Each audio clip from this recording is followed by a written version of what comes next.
ملک میں امداد سمرو حکومت کے دو بڑے ادارے آمنے سامنے آ گئے ہیں۔ ایک ادارے کا فیصلہ دوسرے ادارے نے ماننے سے انکار کر دیا ہے، تناؤ کی سی کیفیت ہے، اور دوسری طرف قمر جاوید باجوہ کے اثاثے سامنے لانے والے صحافی کو پاکستان چھوڑنا پڑ گیا ہے، پاکستان چھوڑ کر وہ چلے گئے ہیں۔ اور پھر معاملہ ہے ایکسٹینشن کا، اور ایکسٹینشن کے معاملے پر جہاں سے چیخنے کی آوازیں آنے کا امکان تھا وہاں سے آنا شروع ہو گئی ہوئی ہیں۔ ایکسٹینشن چیف جسٹس صاحب کی، اور اس کے متعلق ابھی جو چیزیں سامنے آئی ہیں اس میں یہ ہے کہ جی سرگوشیاں ہو رہی ہیں، باتیں ہو رہی ہیں، اور اگر کچھ ایسا سنجیدگی سے کوئی تجویز ایسی سامنے آئی تو پھر وزیر قانون نے تو کہہ دیا ہے کہ جی میں تو مخالفت نہیں کروں گا، لیکن جو ایکسٹینشن کے ذریعے تاحیات ملک پر مسلط ہونا چاہتے تھے وہ کہہ رہے ہیں کہ ایکسٹینشن سے ملک کا نظام جو ہے وہ تباہ ہو جائے گا، اور اس میں کوئی بھی غلط بات نہیں ہے۔ ایکسٹینشن کا مطلب یہ ہے کہ آپ ایک فرد واحد کے اوپر انحصار کر رہے ہیں، وہ ایکسٹینشن آرمی چیف کی ہو، وہ ایکسٹینشن چیف جسٹس کی ہو، یا وہ ایکسٹینشن کسی جو ہے وہ اور عہدے آفس میں بیٹھے ہوئے کسی بڑے افسر کی۔ ہمارے یہاں تو یہ ہے کہ جو بندہ ریٹائر ہوتا ہے وہ ریٹائرمنٹ کے بعد چار ہی نہیں چھوڑتا۔ مجھے یاد ہے اریگیشن ڈپارٹمنٹ میں ایک افسر تھے، بڑے ایکسپرٹ بھی تھے، پتہ نہیں کتنی ایکسٹینشنس ان کو دی گئی تھی۔ میں نے پوچھا ایک بار، وہ بزرگ ہو گئے تھے بالکل چلنے پھرنے سے بھی، میں نے کہا جی، کہتے جی وہ میں چاہتا نہیں، مجھے زبردستی ایکسٹینشن دے دیتے کہ جی آپ جیسا کوئی ایکسپرٹ نہیں ہے۔ تو جب ایکسٹینشن سے آپ دیں گے تو پھر ظاہر ہے پیچھے سے تو کوئی متبادل پیدا ہوگا نہیں، ایک لاٹ ہوتی ہے جو ریٹائر ہو جاتی ہے۔ تو ایکسٹینشن تو کسی بھی صورت میں، چاہے وہ چیف جسٹس کو کسی بے شک بھلے مقصد کے لیے بھی دینا آپ، تب بھی جائز نہیں ہے۔ جو قانون چل رہا ہے اس قانون کو آگے چلنے دیں، اور اگر آپ کو لگتا ہے اس قانون میں آئین میں ترمیم کی ضرورت ہے تو بغیر کسی سیاسی مقاصد کے کی جانی چاہیے، کیونکہ کہا جاتا ہے کہ قانون یا آئین بناتے وقت نیت جو ہے وہ بڑا میٹر کرتی ہے۔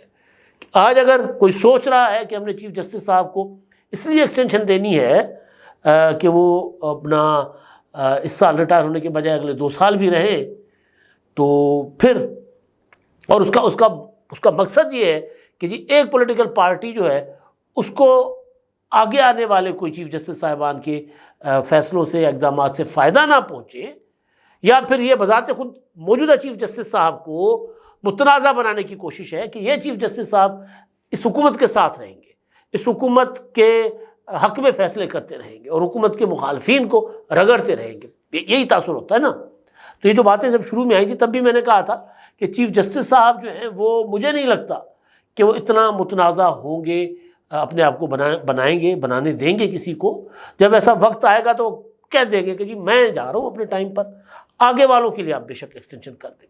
تو یہ تو ایک اصولی پوزیشن جو ممکن ہے کہ وہ اپنا سکتے ہیں، لیکن میری ذاتی رائے یہ ہے کہ بھئی ایکسٹینشن نہ آرمی چیف کو ہونی چاہیے، نہ ایکسٹینشن DGI کو ہونی چاہیے، کسی کو بھی جو ٹینیور پوسٹ ہیں ایک بار آپ آئیں اور بسم اللہ کر کے چلے جائیں، اور پھر چلتا دریا جو ہوتا ہے نا، کہتے ہیں ہم جو اپنا دیسی سے لوگ ہیں وہ کہتے ہیں چلتا پانی صاف ہوتا ہے، اور کھڑا پانی جو ہے نا وہ کائی مار جاتا ہے، اس میں پھر بہت اس کا گند بلائیں اس میں آنا شروع ہو جاتی ہے۔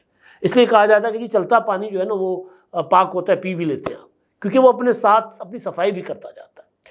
تو یہ سسٹم چلتا پانی ہوتا ہے، ایک آیا چلا گیا، دوسرا آیا چلا گیا، تو پھر وہ ہر نئے آنے والا جو ہے وہ نیا تجربہ کرتا ہے، پرانی غلطی نہیں کرتا۔ ہمارے ہاں یہ ہے کہ جنرل قمر جاوید باجوہ صاحب ایکسٹینشن لی، اور پہلے انہوں نے عمران خان صاحب کو وہ لے کر آئے، اور اس کے بعد عمران خان صاحب کے ساتھ معاملات گڑبڑ ہوئے، عمران خان کی حکومت چلی گئی، تو پھر بھی وہ جگاڑ لگا رہے تھے کہ میں کسی طرح ایکسٹینشن لوں۔ اب تو قرآن پاک ہاتھ میں لے کر پھر رہے ہیں نا کہ جی میں ایکسٹینشن نہیں چاہتا تھا، مجھ سے قسم لے لے، مجھے اپنی والدہ کی قبر کی قسم، مجھے شفاعت نصیب نہ ہو رسول پاک کی، مطلب ہم قسموں کے اوپر تو نہیں جاتے، لیکن کچھ چیزیں جو ہیں وہ نظر آ رہی تھی نا کہ وہ کیا ٹکریں مار رہے تھے۔ تو پھر یہ ایک لالچ جو ہے نا اس کی کوئی، جس طرح دولت کی حرص کی کوئی حد نہیں ہوتی، اسی طرح طاقت کی حرص کی بھی کوئی حد مقرر نہیں ہوتی۔ ایک بندہ، مطلب آپ سوچیں نا، اس ملک میں وہ جس وجہ سے آصف زرداری سب سے زیادہ ممتاز ہے، جس وجہ سے ہر مخالف بھی حامی تو حامی، مخالف بھی ان کی تعریف کرتا ہے کہ یہاں تو کوئی چپراسی اختیار نہیں چھوڑتا. تو آصف زرداری صاحب نے صدر بنتے ہی کہا کہ جی مجھ سے یہ اختیارات لے لو جو ایوان صدر کو عامروں نے دیے تھے، ورنہ وہ کہہ سکتے تھے کہ یار ابھی تو نہیں، آخری جب میں جاؤں گا تو جاتے جاتے اس کو پھر کر لیں گے، دیکھ لیں گے. حرص ہوتی ہے نا. تو انہوں نے یہ نہیں کیا تھا. اقتدار کی، پاور کی حرص ان کے اندر بھی ہے، لیکن ایک مثال وہ قائم کر گئے کہ نہیں، جس نے اختیار چھوڑنا ہوتا ہے وہ چھوڑ دیتا ہے. تو یہاں مسئلہ جو ہے ایکسٹینشن کا، پی ٹی آئی وہ جماعت ہے جو ایک چیف جسٹس کو ایکسٹینشن دینا چاہتی تھی. وہ جماعت ہے جن کا 35 سالہ منصوبہ تھا کہ چیف جسٹس بھی یہی رہیں گے، آرمی چیف بھی یہی رہیں گے، اور پھر DGISI بھی اپنا رکھیں گے، اور پھر عمران خان صاحب جو ہے یہاں پر بادشاہت نافذ کر لیں گے. تو اب وہ آج کل چیخ رہے ہیں کہ جی یہ ایکسٹینشن کیا کا ہے. پی ٹی آئی نے، میں آپ کو سناتا ہوں، کیونکہ جب اعظم نذیر تارڑ صاحب نے بات کی تو پھر ظاہر ہے بات کرنے کا مطلب یہ ہے کہ پیچھے کچھ نہ کچھ تو چل ہی رہا ہوگا نا. تارڑ صاحب نے فرمایا ہے جناب کہ ابھی تو میں بھی بات سن رہا ہوں، ایکسٹینشن کی باتیں کہیں ہو رہی ہیں، لیکن اگر یہ بات آئی باقاعدہ تجویز کے طور پر آئی تو میں اس کو مسترد نہیں کروں گا. یعنی میں اس تجویز کے حق میں ہوں گا. کون سی تجویز؟ چیف جسٹس کی مدت جو ہے تعیناتی کی وہ 3 سال کر لی جائے، یعنی موجودہ چیف جسٹس صاحب کو 2 سال کی ایکسٹینشن. مطلب تو یہی ہوگا نا. تو پھر اس کے بعد آنے والے منصور علی شاہ صاحب کو بھی فائدہ ہو جائے گا. اچھا جب جو ترجمان پی ٹی آئی نے ایک بیان جاری کیا ہے اور انہوں نے کہا کہ چیف جسٹس کی مدت ملازمت میں توسیع شرمناک اور قابل مذمت عمل ہوگا. اچھا جی کیوں ہوگا؟ میں نے اپنا اصول موقف رکھ دیا ہے کہ میں حق میں نہیں ہوں، لیکن یہ دوگلے لوگ، منافقت کی سیاست کرنے والے لوگ، یعنی آرمی چیف اگر ان کے ساتھ مل کے سیاست میں مداخلت کرے، آئین توڑے تو وہ جمہوری ہے. لیکن اگر ایک آرمی چیف یہ اعلان کرے کہ جی میں نے سیاست میں مداخلت نہیں کرنی، سیاسی معاملات سیاسی لوگ کریں، تو جناب وہ جنگل کا بادشاہ ہے، جناب وہ فلاں ہیں فلاں ہیں. مطلب ایک وتیرہ ہے نا کہ جو کچھ کرو ہمارے لیے کرو، ہمارے حق میں کرو. تو وہ جو ایکسٹینشن جنہوں نے دی اور ایکسٹینشن دینے کے لیے قانون سازی کی ایک آرمی چیف کو، وہ کہہ رہے ہیں کہ جی ایکسٹینشن شرمناک عمل ہوگا. تو وہ کیا تھا؟ تو ذرا اس کے اوپر بھی قوم سے معافی مانگیں جو کچھ کرتے رہے ہیں فوج کے ساتھ مل کے. کہیں قوم کو کہ ہاں ہم نے غلط کیا، مانے آ کر کہ جی ہم نے آئین کے ساتھ کھلواڑ کیا ہے. مانے نا، کیوں نہیں مانتے؟ جو 3 اپریل کو آپ لوگوں نے کیا وہ کیا تھا؟ وہ شرمناک اور قابل مذمت اور آرٹیکل 6 کی خلاف ورزی وہ نہیں تھا. اچھا جی آگے چل کر کہتے ہیں کہ ججز تقرری آئینی ترمیم پر جو ایشو ہوا ہے اس پر انہوں نے کہا کہ ملک میں اداروں کی جو تباہی ہو رہی ہے، ججز تقرری آئینی ترمیم اسی روایت کا تسلسل ہے. اچھا جی مزیدار بات یہ ہے کہ ججوں کی تقرری کا جو طریقہ کار جو پارلیمنٹ کے ذریعے تقرری ہوگی نا، وہ بیسٹ ایک آپشن ہے. ابھی جو ججوں کا تقرر ہے، آج چیف جسٹس صاحب ہمیں آئین اور قانون کی پاسداری کرنے والے ملے ہیں، تو وہ ججوں کے تقرر میں آئین اور قانون کو ملحوظ رکھیں گے. وہ گلزار کی طرح اور کھوسا اپنا بندیال کی طرح یہ نہیں دیکھیں گے کہ عمران خان کا چاہنے والا کون ہے، یا یہ کہ جی ہم اپنا ایک پراپر گروپ بنا لیتے ہیں. تو چیف جسٹس، موجود چیف جسٹس ظاہر اس طرح تو نہیں کریں گے. لیکن باوجود اس کے کہ جو طریقہ کار موجود ہے کہ جج کا تقرر کریں اور آپس میں بیٹھ کے 4 جج صاحبان فیصلہ کر لیں کہ جی ہم نے اس کو جج لگانا ہے اور اس کو ایلیویٹ کرنا ہے، پارلیمنٹ کو کھاتے میں نہ لائیں. تو جو پارلیمنٹ کو ذمہ داری دینے کا جو ترمیم ہو رہی ہے وہ کھٹک رہی ہے. اور کیا رہے ہیں، منافقت کیا کر رہے ہیں کہ جی ہم تو اپنا چاہتے ہیں ملک میں آئین کا تحفظ چاہتے ہیں. تو آئین کے تحفظ کے لیے ہی تو ترمیم ہو رہی ہے کہ پارلیمنٹ سپریم ہے، پارلیمنٹ فیصلہ کرے گی کہ کس نے جج بننا ہے کس نے نہیں بننا. پارلیمنٹ فیصلہ کرے گی کہ کون کوڈ آف کنڈکٹ کی خلاف ورزی کر رہا ہے، کیونکہ یہی تو آئینی ترمیم ہونی ہے نا، ججوں کا مواخذہ اور ججوں کا تقرر. اس کی بھی مخالفت کر رہے ہیں. مطلب اونٹ کون سی کل سیدھی بھائی، عجیب و غریب لوگ ہیں.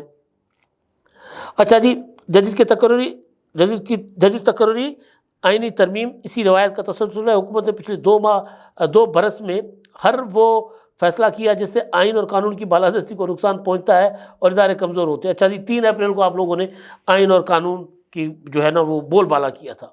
باقی انہوں نے حکمرانوں کو کہا ہے کہ جناب وہ ادارے کمزور ہوں گے. چیف جسٹس آف پاکستان اپنی مدت کے پورے عرصے کے دوران چیف جسٹس کو نشانہ بنایا. بطور چیف جسٹس جو ان کا جو طرز اختیار کیا ہے وہ آئین اور قانون کے حوالے سے انتہائی افسوسناک اور قابل مذمت ہے. یعنی چیف جسٹس کی مذمت کی ہے. جسٹس قاضی فائز عیسیٰ نے آئین اور قانون کی بالادستی پر سمجھوتہ کر کے اپنے منصب کی وقت کو کم کیا. قاضی فائز عیسیٰ نے عدلیہ کی آزادی میں ماورائے دستور اور ماورائے جمہوریت قوتوں کا دروازہ کھولا. اچھا جی 63 کی تشریح جو کر کے گئے تھے ان کی یہ تصویریں لگا رہے ہیں. وہ جنہوں نے آئین ری رائٹ کر دیا تھا، عمر عطا بندیال، وہ تحریک عدم اعتماد والا جو شک تھی، جس کا بھیانک اثرات دور رس ہوں گے. قوم یہ سمجھ رہی ہے کہ کس طرح ایک جمہوری پارٹی سے بلے کا نشان چھیننے اور اس کے مینڈیٹ پر ڈاکہ ڈالنے میں سہولت کاری کی گئی. چیف جسٹس صاحب کو ایک ایکسٹینشن کی صورت میں اس کا جو معاوضہ ہے وہ چیف جسٹس صاحب کو ایکسٹینشن کی صورت میں مل رہا ہے. اور انہوں نے کہا کہ جی توسیع نہایت شرمناک اور قابل مذمت ہوگی، اور اس سے بہرحال وہی کہ شخصی اور ایک شخص کے لیے، مخصوص شخص کے لیے آئین ترامیم کی اجازت نہیں دیتا. بات ٹھیک ہے، اصولی طور پر باتیں ٹھیک ہیں، مگر مسئلہ یہ ہے کہ بھائی آپ کیا کر گئے تھے؟ سوال تو یہ ہے نا. اچھا جی اب ان کی منافقت تو یہاں ہوتی رہے گی، روزانہ کی بنیادوں پر ہوتی رہے گی، لیکن اب ایک اور چیز جو امپورٹنٹ ہے، شاہد اسلم صاحب ایک صحافی جنہوں نے ایک اسٹوری کی تھی، اور انہوں نے اسٹوری میں بتایا تھا کہ جنرل قمر جاوید باجوہ صاحب اور ان کے اہل خانہ کی کتنی پراپرٹیز ہیں اور کتنے ٹیکسز انہوں نے جمع کروائے. ٹیکس ریٹرنز، وہ جو ایف بی آر کا جو ریکارڈ تھا اور ٹیکس کا ان کا، وہ انہوں نے نکالا تھا. اور مطلب وہ جو واقعتاً جو ان کی پراپرٹیز تھی، یعنی انہوں نے اسٹوری غلط نہیں چلائی تھی، لیکن ان کے اوپر یہ الزام لگا تھا کہ جی آپ نے ایک جرنیل کے جو اثاثہ جات کیوں آپ منظر عام پر لے آئے. اس پر مقدمہ بنا، جیل چلے گئے پی ڈی ایم کی حکومت میں ہی. بہرحال ان کے اوپر مقدمات چل رہے ہیں. تو انہوں نے کل ایک ٹویٹ کیا ہے شاہد اسلم صاحب نے، اور انہوں نے کہا کہ عدالتی معاملات اور اس کے ساتھ منسلک دیگر وجوہات کی بنیاد پر مجھے پاکستان چھوڑنا پڑا ہے. یقیناً واپس آؤں گا، کیونکہ جس مٹی سے بنا ہوں اسی مٹی سے تو کوئی جدا نہیں کر سکتا. خدا میرے ملک پر رحم فرمائے. اور بھی کئی صحافی ظاہر پاکستان چھوڑ کر گئے ہیں، کچھ عمران خان صاحب کی سائڈ کے، کچھ. اصل بات یہ ہے کہ یار مطلب جو اظہار رائے کی آزادی ہے نا، وہ اور صحافت کی آزادی ہونی چاہیے. ہاں باقی جو لوگ اپنا کسی ایجنڈے کے تحت اداروں کے اوپر حملے کرتے ہیں، اداروں کو بدنام کرتے ہیں جھوٹی خبریں دے کر، ان کے ساتھ جو کچھ قانون کہتا ہے اس کے مطابق کیا جائے. شاہد اسلم نے میرا خیال ہے کوئی ایسا جرم نہیں کیا تھا ایک خبر دے کے کہ بھئی ریٹائرڈ آرمی چیف جو ہیں ہمارے وہ کیا کیا بنا گئے، وہ غلط بات تو نہیں تھی. اچھا جی اب اگلی جو چیز ہے نا بڑی، وہ میں نے اب پہلے بھی اس پر میں چیختا چلاتا رہا ہوں، لیکن اب تو باضابطہ سرکاری ادارے آمنے سامنے ہو گئے. مطلب ہمارے یہاں نا کام کرنے کی روایت نہیں ہے. بسنت ابھی پچھلے دنوں گزر گئی، خوبصورت بسنت، میں نے 4-5 بسنتیں لاہور میں گزاری ہوئی ہے. مطلب اتنی انویسٹمنٹ آتی تھی، لوگ خوشیاں مناتے تھے، ہر چھت کے اوپر روشنی ہوتی تھی، اور وہ رات لاہور دنیا میں فوکس ہوتا تھا. پاکستان دنیا کے نقشے پہ کوئی بڑا ایونٹ اس طرح، مطلب عید، شب رات، کرسمس، ان سے ہٹ کے کوئی کلچرل ایونٹ اس طرح کا کہ ہر گھر منا رہا ہو اور پوری دنیا آئے. انڈیا کے ہر شہری کی کوشش ہوتی تھی کہ پاکستان جا کر بسنت منائے. گورے آتے تھے، چائنیز آتے تھے، کوئی دنیا کا ایسا خطہ نہیں تھا جہاں سے لوگ آ کر یہاں بسنت نہیں مناتے تھے. لیکن دھاتی ڈور آ گئی، گردنیں کٹنے لگ گئی. تو حکومتوں نے سوچا کہ یار بسنت کو ہی بند کر دو، اپنا کام نہیں کرنا، ختم کر دو، بند کر دو. بالکل اسی طرح ٹیکس وصول کرنا ہے، ہم تو وصول نہیں کر سکتے تو لہذا بجلی کے بلوں میں ڈال دو، انڈائریکٹ ٹیکس لگا دو. ٹیکس ہم تو وصول نہیں کر سکتے لہذا یہ ٹیکس جو ہے وہ چینی کے اوپر، چائے کے اوپر، سگریٹ کے اوپر، اس کے اوپر لگا دو. اچھا اب بڑے، یہ تو عوام سے تو وصول لیتے ہیں، اب جو بڑے صنعت کار، تاجر، کاروباری لوگ ٹیکس چوری کرتے ہیں، ان کے لیے جناب نمونے جو ایف بی آر میں بیٹھے ہوئے نیا ایک فارمولہ لے کر آ گئے کہ جی وہ جو 6 لاکھ جو ٹیکس دے سکتے ہیں، 6 لاکھ لوگ ٹیکس نہیں ادا کر رہے، لہٰذا ان کی موبائل سم میں بند کر لو.